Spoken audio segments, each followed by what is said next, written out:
drying some for later. And then over here we're cracking snails.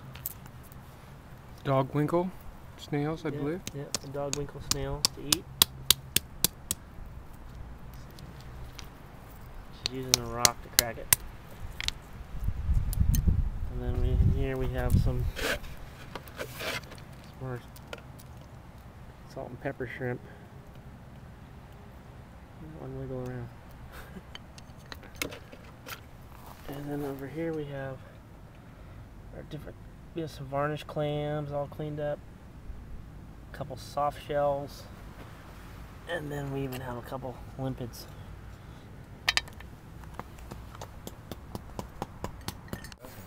This stuff here has got so much protein in it. So here's our food cooking here. We have the varnished clams, and we put the snails. After you crack the snail shell, you can't put it on the grill, so we put it in the clam shell. So there's snails here, and those are our shrimp over there. A little sauce on them. People eat these use them for bait. They think we're crazy for eating them. Seaweed, toasted seaweed.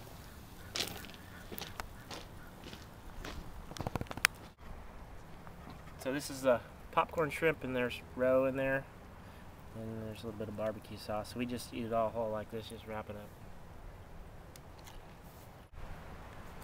Okay, here we have shrimp in a blanket wrapped in seaweed. Go shrimp. Okay, eat him. That's gonna be a mouthful. What's it taste like? Pretty good. So we went out and harvested some spring or some clover root. It's also known as Indian spaghetti, and what they would do is put this in a pit oven and steam it, or you can just steam it in a pot.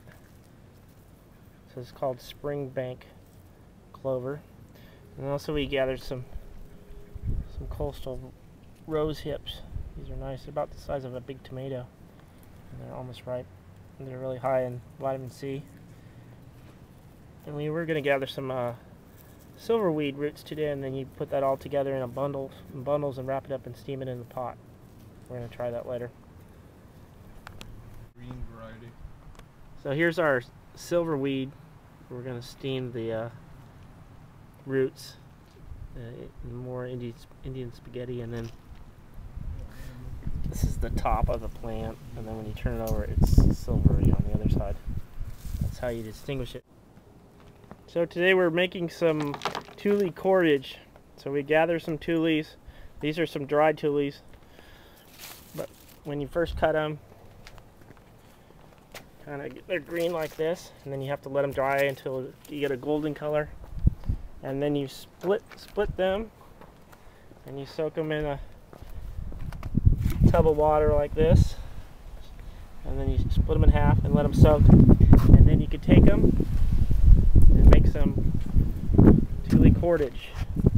So here's our tule rope. This is our tule rope. And also you can use tules to make a duck decoy when we started on,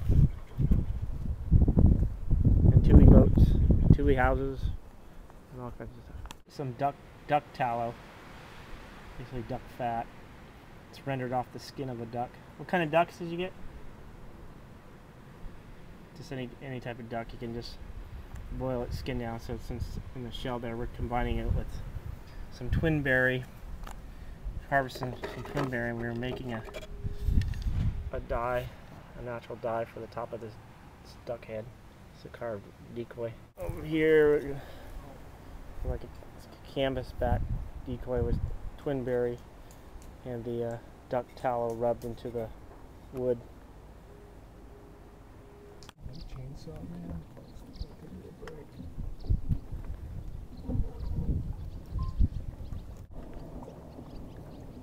Doc, you see any ducks? Hmm? Where's the ducks? of the ducks. Oh, this might be one of the best pieces. Yaka, what do you have? Oh, you got a deer leg? See your deer leg. Huh? Nothing better than a mummified deer leg for a dog.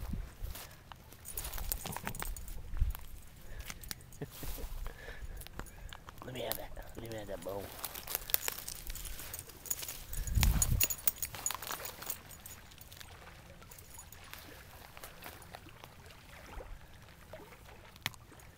So it came out on the island with a sneak boat.